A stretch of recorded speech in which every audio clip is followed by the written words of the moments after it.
आप सब ठीक ही होंगे। देव्स जीके में आप सबका स्वागत है। आज हम पढ़ेंगे आधुनिक भारत। आधुनिक भारत जो हमारे इतिहास का सबसे महत्वपूर्ण भाग है। आधुनिक भारत 18वीं शताब्दी से स्टार्ट होता है, जिसका एक पार्ट है मुग़ल का पतन, दूसरा है नवीन राज्यों का उदय और तीसरा पार्ट इसका है भारत में यूरोपियों का आगमन।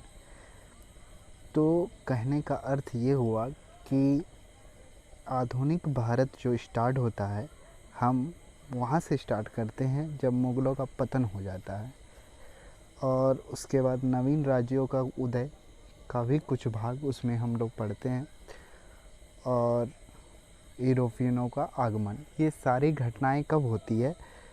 18वीं शताब्दी जो बोलते हैं हम लोग, उसके मध्य में। तो आधुनिक भारत का कुछ भाग 18वीं शताब्दी के मध्य से स्टार्ट हो जाता है। तो हम लोग अब एक एक करके देखेंगे कि मुग़लों का पतन। मुग़लों का पतन 18वीं शताब्दी में जो हुआ वह 1700 ईस्वी से 1750 ईस्वी तक हुआ था। तो इसमें हम लोग देखेंगे कि मुग़ल का जो पतन हुआ है उसमें आधुनिक भारत का पार्ट जो लिंग है, कहाँ से कहाँ तक लिंग है, और इसको हम लोग जानने की कोशिश करेंगे। तो मुग़लों का जो पतन 18वीं शताब्दी में हुआ, उसको और विस्तार से जानने के लिए हम आगे क्लास लेंगे, आगे आपको जानकारी दी जाएगी। तो कहने का अर्थ ये हुआ कि मुग़ल का जो पतन हुआ है, स्टार्ट जो हुआ है, वो 18वीं शताब्दी में ही स्टार्ट हो चुका है। तो 1750 तक हम लोग जो देखते हैं मुग़ल की स्थिति ठीक ठाक लगभग रहती है, लेकिन 1750 के बाद वहाँ की स्थिति और भी पतन की ओर अग्रसर हो जाती है।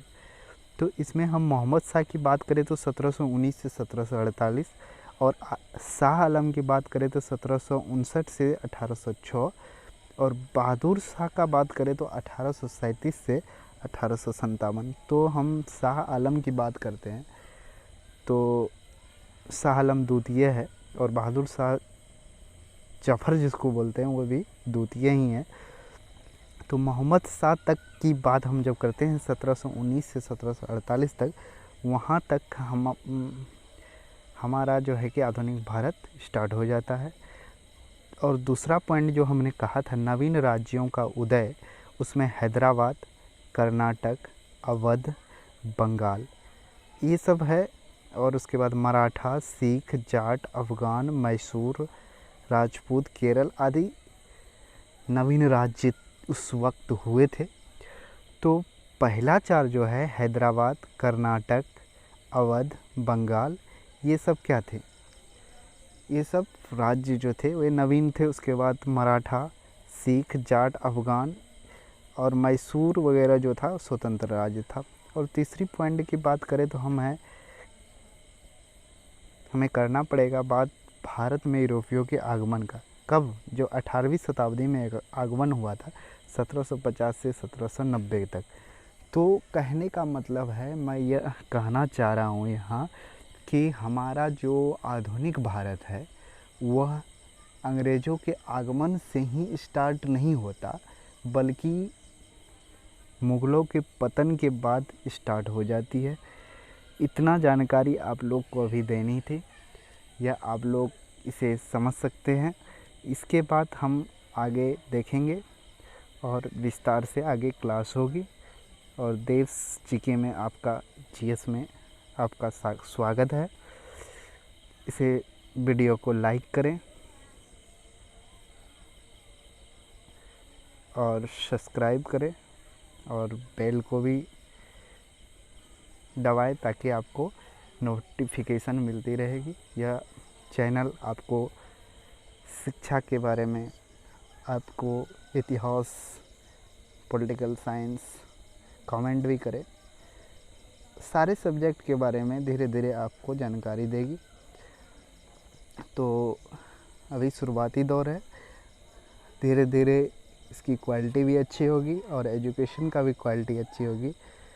तो लाइक, सब्सक्राइब और कमेंट्स ज़रूर करें, बेल आइकन को भी दबाएं। तो हम आधुनिक भारत को स्टार्ट कर रहे हैं। अधिक जानकारी कल की क्लास में होगी। अभी एक मोटो दिया हुआ है कि आधुनिक भारत स्टार्ट कहाँ से होता है और हमें किन किन बिंदुओं को ध्यान में रखना है। तो कल से जो विस्तार से क्लास से होगी, विस्तार से हम लोग जानेंगे। तो इसमें पॉइंट वाइज हम जानेंगे। तो आज की क्लास यहीं ख़त्म होती है। Okay, thank you.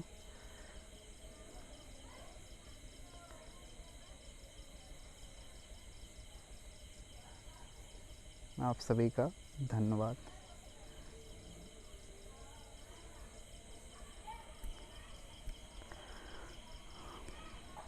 अभी स्टार्टिंग की क्लासें हैं तो इसलिए वीडियो जो आएंगी छोटी छोटी आएंगी, बाद में बड़ी हो जाएगी। धीरे धीरे आप लोग का साथ मिला तो वीडियो और भी अच्छी होगी। ज़्यादा से ज़्यादा मटेरियल आपको प्रोवाइड की जाएगी। जय हिंद, जय भारत।